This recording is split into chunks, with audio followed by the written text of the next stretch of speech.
Hello and welcome back to Cooking with Debbie Quick.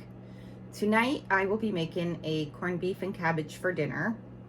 St. Patrick's Day has long come and gone, but I'm a little late doing this, so I'm sure it's going to taste just as good tonight as it would have then. So here we go. I first started by adding my corned beef to the pot, and I topped it off with some water.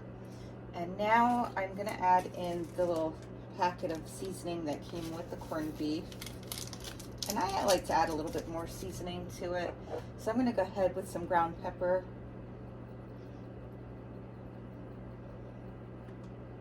And I'm going to add in some onion powder and some garlic powder. And what I'll do next is I will turn this up on high and I'll cover it. And once it reaches a boiling point, then I will turn that down to about a medium-low heat, and I'll let it just kind of slow cook for the next probably 2.5 hours. And the potatoes and the cabbage will go in a little bit later, so I'll wait probably about an hour and a half before I put the potatoes in, and then I'll give the cabbage maybe about a half hour. So we'll see you soon. I let my meat cook for 2 hours, and so now it's time to add in the potatoes. And I did just turn up the heat a little bit because the potatoes are gonna reduce that heat. Okay, so that's not working so well. Let me try to, there we go. Kind of dumping it on top of the meat and letting it fall into the water because it's splattering less when I do it that way. Okay. So now that the potatoes are in there,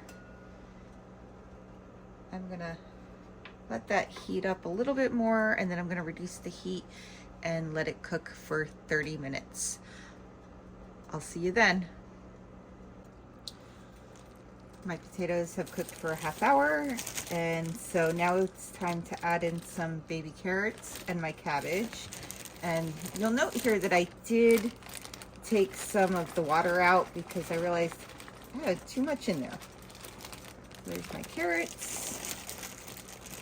Got a couple more.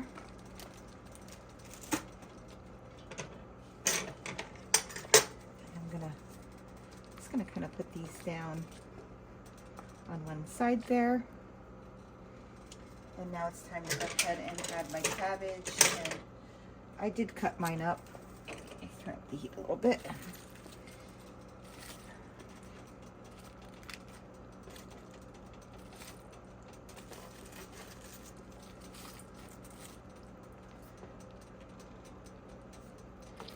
And move the meat to the side.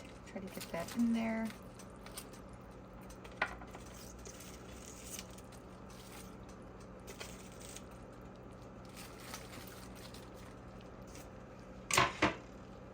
I might have too much cabbage. There we go. I'll get that in there. Get that meat up there.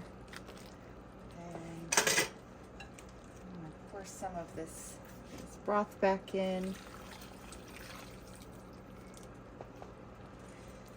And I will let that go ahead and cook up for about 15 to 20 more minutes, stirring occasionally and making sure everything gets cooked nicely. This is looking and smelling amazing, and in just a few more minutes it will be done and served on my plate. Oh my gosh, this looks absolutely amazing. And so now I'm gonna cut into the meat here, and oh, look at that. That is perfection right there. And I will spare you watching me slice all of my corned beef, but look at that. That looks amazing. Thank you for following, and have a great night.